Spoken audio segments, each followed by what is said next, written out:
E aí galera, beleza? Então essa aqui vai ser uma entrevista com o Fábio, meu amigão, que eu conheci aqui no Japão. Então a gente vai conversar um pouco sobre o Japão, não vai ser uma coisa assim muito... não vai seguir uma sequência fixa, de acordo com as outras entrevistas, também vai mudar um pouco. Então não fiquem preocupados de ser sempre a mesma mesmice, beleza? Então vamos começar. Então Fábio, você começou a estudar japonês quando?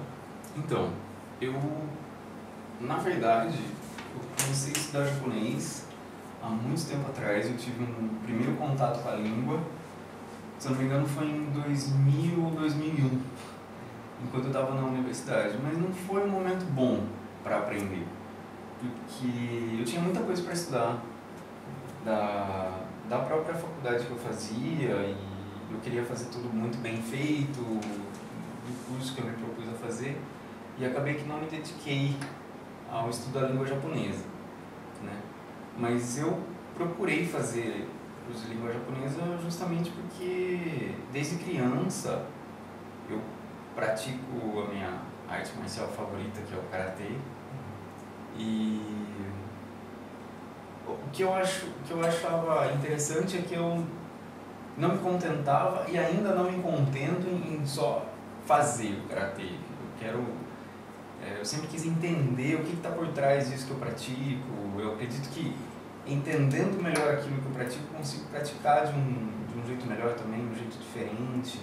Então, você é professor de karatê, né? Eu sou professor de karatê. Mas você decidiu vir para o Japão depois de se tornar professor. Como é que foi essa sequência de interesses? Assim, primeiro o karatê, depois o japonês, depois o Japão. Como é que foi? Eu achei que quando eu fiz o curso de língua japonesa também, eu achava que eu nunca viria para o Japão. Para mim o Japão era uma utopia, que era um sonho que jamais ia se realizar, né? Aí eu terminei minha faculdade, eu fui dar aula em escola pública, eu entrei trabalhar também como funcionário da prefeitura da minha cidade, e trabalhando bastante com a educação física, que é em que eu sou formado, e dando aula de karatê também, que é o que eu gosto bastante. E no final de 2011, deixa eu contar de antes primeiro. Em 2009, que eu consegui economizar um dinheiro e tal, um grupo de karatê do Brasil veio, eles foram até Okinawa, e eu pensei, por que não ir junto? Né? Então, até aqui a gente vai pensando em seguir, não diretamente nessa sequência de perguntas, mas a primeira pergunta aqui você já está respondendo, né? Uhum. Se é a primeira vez ou não que você vem para o Japão. Uhum. Então, essa viagem de agora é a segunda vez. É a segunda vez. A primeira foi com esse grupo de karatê para Okinawa. Exato. E quando você foi a primeira vez, não era uma bolsa do governo? Não, eu paguei tudo. Por conta própria, e você Conta também própria. não veio para estudar japonês, foi para estudar karatê. Para praticar karatê. Foi para praticar karatê e também para conhecer Okinawa, né? O motivo da viagem em si, do passeio, do turismo em Okinawa também foi importante, né, nessa minha vinda, nessa minha primeira vinda, né? E lá em Okinawa, eu observando o povo japonês, observando o dia a dia, alguns costumes, eu tive muita vontade eu falei pra mim mesmo, puxa vida, eu queria ficar aqui um tempo. Seja em Okinawa, seja em qualquer outro lugar do Japão, eu queria ficar aqui um tempo, estudando ou trabalhando, mas morar mesmo, não ficar no hotel, morando, né? E aí, essa vinda agora, você veio com uma bolsa de estudos do governo japonês. Isso. Aí você conseguiu, como você conseguiu essa bolsa? Pois é. Aí, no final de 2011, eu recebi um e-mail de de uma das coordenadoras da minha escola, da escola que eu trabalho. Qual cidade? Piracicaba. São Paulo. É. E nesse e-mail, ela estava me informando que o consulado de São Paulo, o consulado japonês de São Paulo, estava abrindo um processo seletivo para professores da rede pública que quisessem tentar fazer uma bolsa, participar de um processo seletivo para a bolsa no Japão. E o curioso é que foi dias antes, eu tinha conversado pela internet com um amigo que já morava e ainda mora na China, né? Foi para estudar e ficou lá trabalhando e ainda me deu muito mais vontade, né? de colocar essa ideia para frente. Então eu pensei também num clichê, né, o não já é garantido, então por que não tentar, né? E fui, me inscrevi, fiz a prova de inglês e japonês. Prova de japonês eu praticamente não fiz quase nada. Participei da entrevista e fui selecionado. E essa bolsa é o governo japonês que paga? Você sabe explicar um pouco mais sobre essa bolsa? Que tipo de bolsa que é? A minha bolsa, exatamente, é uma bolsa para professores. O título dela é Treinamento para Professores. Se for no site lá da Embaixada do Japão, tem explicando sobre ela. Tem treinamento para professores. Então, e agora, esse seu curso, você está estudando o que aqui no Japão? Você tinha falado que seu curso era dividido em duas partes, né? Que você estuda a sua área e também o curso de japonês. Como é que é? No começo, na primeira vez que eu vi a ficha de inscrição para o curso, eu fiquei um pouco assustado porque eu achei um tempo longo, eu achei 1 ano e meio longo para ficar longe da minha família, longe do Brasil. Mas qual foi a pergunta mesmo? Não, porque a pergunta aqui exatamente é o que você estuda no Japão. Mas aí eu acrescentei, né? Porque você já tinha me explicado antes que você veio aqui para estudar a sua área, mas ao mesmo tempo você também está estudando japonês, né? Eu lembrei. É 1 ano e meio. Por que é exatamente 1 ano e meio? Os primeiros 6 meses é para fazer um curso intensivo mesmo da língua japonesa, né? E nessa ficha de inscrição, não é uma ficha de inscrição, são vários documentos, mas vamos chamar de ficha de inscrição. Eu tive que escolher entre várias universidades do Japão, uma que eu achasse mais adequada com o que eu quisesse estudar. E eu achei um curso sobre Budô, sobre artes marciais japonesas, na Universidade de Shiga. Então, foi o curso que mais me chamou a atenção, justamente por ser sobre arte marcial japonesa, que é um assunto que eu gosto. Você dá aula? Eu não só dou aula, mas eu quero saber mais. E aí, eu escolhi a Universidade de Shiga e eu não sabia que eu viria para passar os primeiros 6 meses numa outra universidade, numa outra cidade. Eu achava que eu fosse ficar o tempo todo num lugar só, né? Alguns meses antes, eu fiquei sabendo que os primeiros meses seriam em Nagoya para fazer o curso de japonês e um período de 1 ano depois seria para fazer o curso mesmo que eu escolhi, que é a Teoria das Artes Marciais Japonesas, é o título do curso, na Universidade de Shiga. E o curso de japonês em Nagoya, ele foi bastante intenso. Você não sabia praticamente nada, né? Eu não sabia praticamente nada porque eu tentei estudar japonês no Brasil em 2 momentos, e os 2 momentos foram momentos muito conturbados.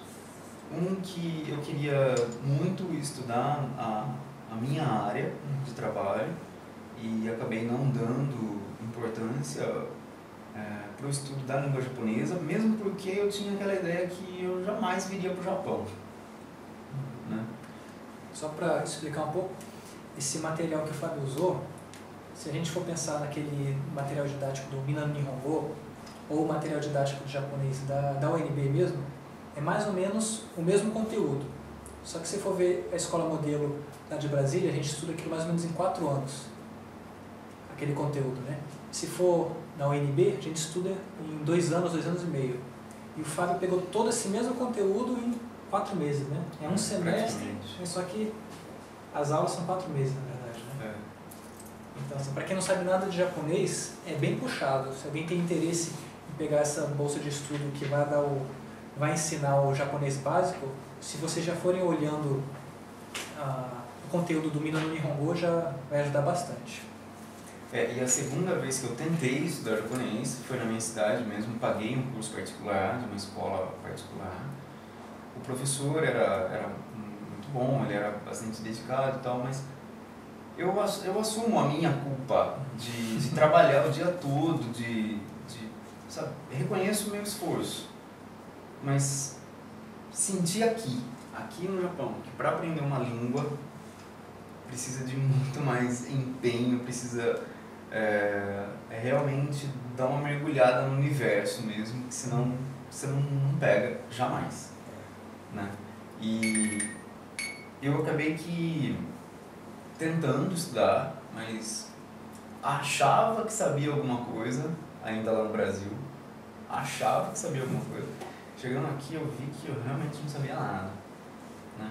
Eu até no primeiro dia de reunião que eu fiz com o professor coordenador do curso de japonês na Nagoya Daiga,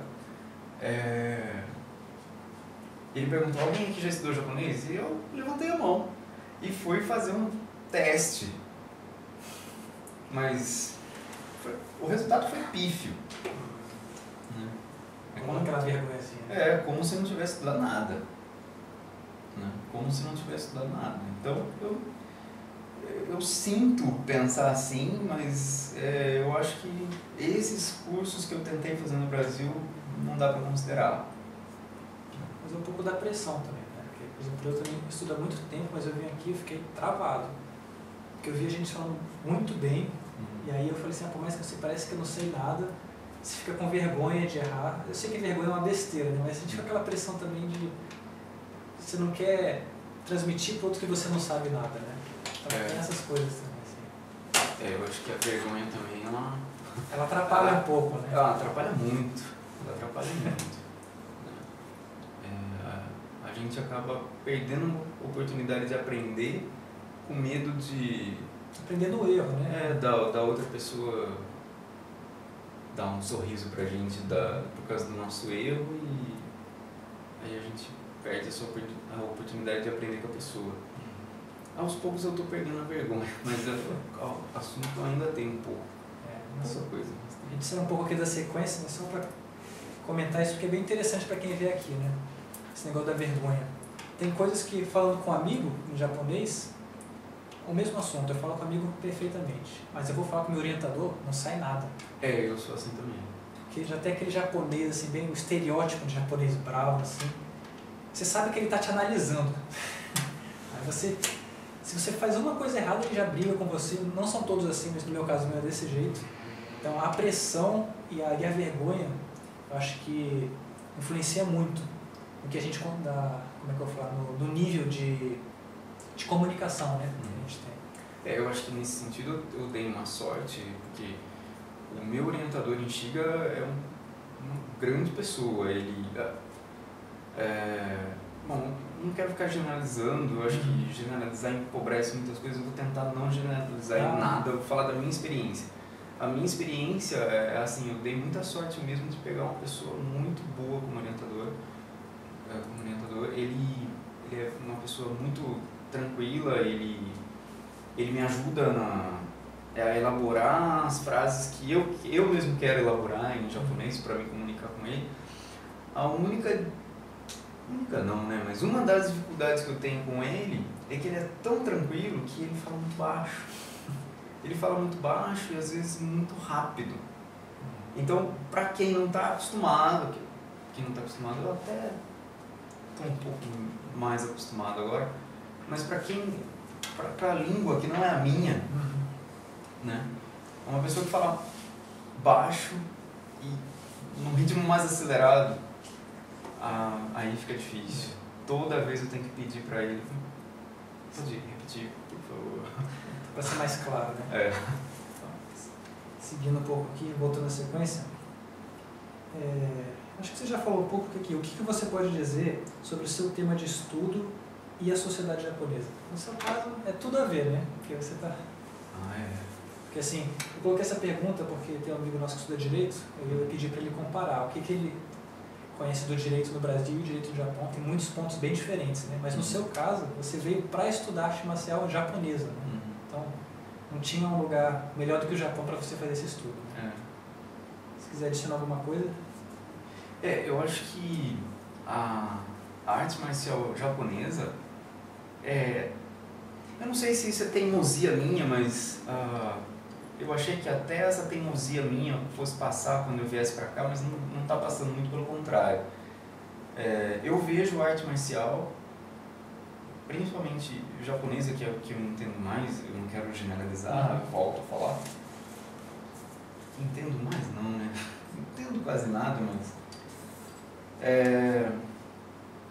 mas eu vejo em primeiro lugar como arte. Eu vejo em primeiro lugar como um grande conjunto de simbologias, de símbolos, de representações, de rituais. Não é uma luta assim, com aquele objetivo de vencer, não é uma luta totalmente de proteção física, né? Não. Você vai ver algum tipo de H, que é uma coisa assim. Você tem que matar o outro, senão você vai ser morto. Não está preso nisso, é isso que quer dizer. Ela é um conjunto de representações, desde a vestimenta, né? Da vestimenta, da cortesia, dos gestos, né? É claro que cada professor leva a própria aula de um jeito diferente, às vezes não se tem um consenso, né?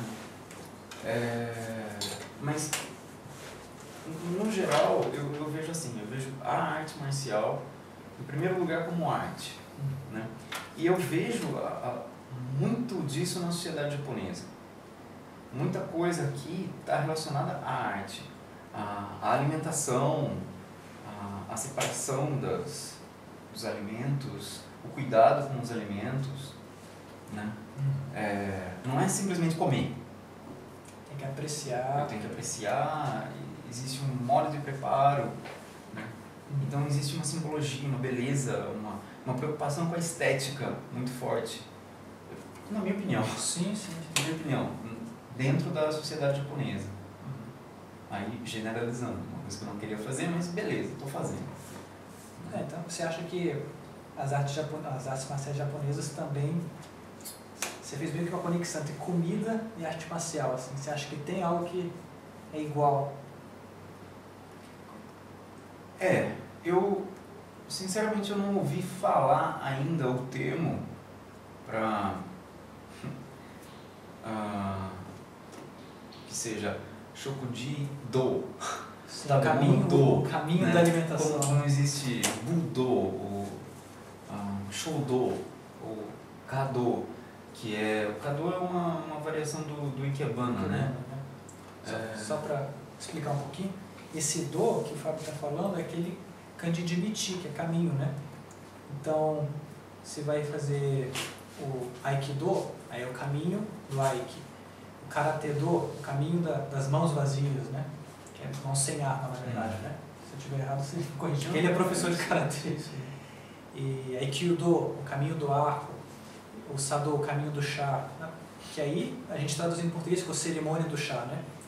Aí está falando assim, ele não viu ainda nenhuma coisa como o caminho da alimentação, mas talvez até tenha algo assim. Eu acredito que exista. Deva ter. Eu não conheço o termo, não sei se você conhece. Não conheço, porque esse Kandido, ele só significa caminho, mas é um tipo de filosofia também, né? Dependendo de onde você coloca ele, uma filosofia, uma moral, um tipo de... O Shadow. É o Sadô, né? Então, aí eu não tenho dúvida que exista mesmo alguma coisa relacionada à alimentação, né? Nesse sentido aí. Bom, mas já que você perguntou aí, você falou no começo que você quer me deixar livre, então eu tomo a liberdade para abrir um parênteses aí Pode ser? Pode. Você quer fazer a pergunta primeiro? Eu vou até deixar registrado que você quer fazer isso. Não vou nem cortar, beleza? Então, beleza. Então, você falou que eu fiz uma relação com a alimentação. Agora, vou tentar fazer outra relação. O meu pensamento é meio confuso, mas vou tentar organizar. O curioso, na Shiga University, Shiga Daigaku, eu tive também uma experiência com Kendo. O meu orientador lá, ele é 7º dan de Kendo. Então ele é um mestre, coordenador lá do grupo da universidade. E eu comecei a fazer. E é muito diferente de tudo que eu já experimentei. Então tenho lá minhas dificuldades. Mas uma coisa que eu sempre ouço,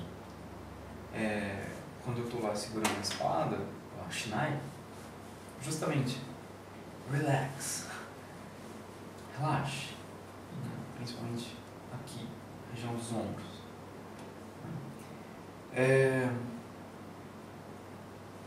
Beleza. Aí eu também estou fazendo aula de Shodo, que é a arte da caligrafia. E uma coisa me chamou muita atenção, que eu lá concentrado para fazer os traços e tal, com o pincel, o sensei vem me falar, Fábio, relax, relaxa. A mesma opinião, a mesma coisa, relaxa. Aí eu, tá, né? Aí, treinando karatê em Okinawa, dessa última vez que eu fui em junho, o sensei de Okinawa, Fábio, relaxa. E agora recentemente, há um mês mais ou menos, eu tô tendo a experiência com taiko, né, os tambores, e eu ouvi a mesma coisa. Mas quando eles falam relaxa, vocês acham que eles estão falando em relação a quê? A pegada que você faz, você bate muito forte, você é ansioso, você acha que é em relação ao que esse relaxa? Eu acho que a questão da minha tensão é a preocupação em fazer tudo certo. Que eles têm bastante, né? Pelo estereótipo que a gente tem japonês, eles são bem assim, querem fazer kitinto, né? Que chamam certinho, assim. Mas aí eu também vejo de uma forma um pouco mais filosófica, talvez, sei lá, que é, se eu tô tenso, eu não me permito mergulhar naquele universo, né? Para isso eu tenho que estar relaxado, eu tenho que estar aberto, eu tenho que estar de peito aberto para eu conseguir entender, para o meu corpo conseguir entender aquele código. Sim. Né? Então eu tenho que me deixar levar. Então eu acredito que é uma linha. Esse relaxe é uma coisa que apareceu, que foi recorrente em várias instâncias, né? Talvez não tenha sido assim por acaso. É uma coisa que nos meus registros de diário que eu faço já está lá registrado. Eu estou pensando nisso, eu não tenho uma conclusão para isso ainda, nem sei se eu vou ter, talvez nem seja bom ter, mas que eu tenho pensado muito sobre isso, eu tenho lido. E uma das coisas que o meu orientador me falou, um dia que a gente estava discutindo em aula, um livro que ele me passou, que é um sufoco para eu ler, porque é totalmente em japonês, mas eu peço para várias pessoas me ajudarem, eu faço o possível para entender. Ele me perguntou, inclusive, como é que você faz para relaxar? E no livro estava escrito, tinha essa pergunta escrita? Não necessariamente, mas ele ensejava a você se fazer essa pergunta. Ah, sim. Né? Então ele me perguntou em aula, e aí como é que você faz para relaxar? E eu falei um monte de coisa, falei um monte de besteira, um monte de receitinha feita. E ele falou assim, não, então eu vou te falar, você relaxa sendo intenso. Interessante, né?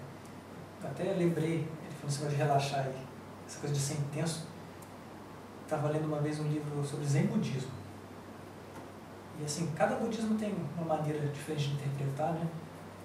E era essa coisa da... Eles falam que o mundo é uma confusão, é uma ilusão, né? E no Zen Budismo eles são bem simples assim, né? Se você está fazendo alguma coisa com, entre aspas, verdade, você não está iludido. E aí estava escrito desse jeito. Por exemplo, se eu estou me divertindo aqui, mas eu estou pensando no estudo que eu tinha que fazer, ou eu estou estudando pensando em me divertir, você está nessa confusão, você não está fazendo nada, você não está nem aqui nem ali. Mas se sua mente e o seu corpo estão, naquele momento, fazendo a mesma coisa, isso é um tipo de nirvana até. Ah, então... Não sei se tem a ver com isso aqui, me veio isso na cabeça. Com certeza. Eu lembro, há uns anos atrás, uns bons anos atrás, eu tive a experiência, eu li o livro Musashi, sobre o samurai, o Miyamoto Musashi e tal. E existe um trecho muito interessante, talvez nesse sentido também, que uma das personagens, a Otsu, ela vê um senhor fazendo ikebana, fazendo os arranjos florais. E ela fala para ele, nossa, como você é bom nisso, né? Que bonito, como você é hábil. Imagino que a edição japonesa tenha sido Jozo, né? E aí ela falou, nossa, você deve ter tido ótimos mestres da ikebana. Ele, não, eu nunca tive professor nenhum disso. Aí ela, espantada, ela, ué, mas como é que você faz então para fazer tão bonito? Aí ele, eu uso o mesmo princípio que eu uso para fazer o Kenjutsu, que é a espécie... Literalmente a técnica de espada. A técnica de espada, Kenjutsu, né? A técnica de espada japonesa. Como é que você... Não, mas existe relação entre o Kenjutsu e o Ikebana? Como isso? Ele é fácil, basta que eu empenhe o meu espírito. Né? Então, nessa resposta que o meu orientador me deu, de você ser intenso e você conseguir se relaxar, você está fazendo aquilo e está se propondo a fazer só aquilo, naquele momento. Até a palavra karatê também tem um outro significado mais, digamos, filosófico, talvez. Não sei se essa palavra é boa, mas que seja. Que é você estar vazio de intenções. Né? Você estar lá treinando o seu kata e é como se fosse a última coisa que você vai fazer na vida.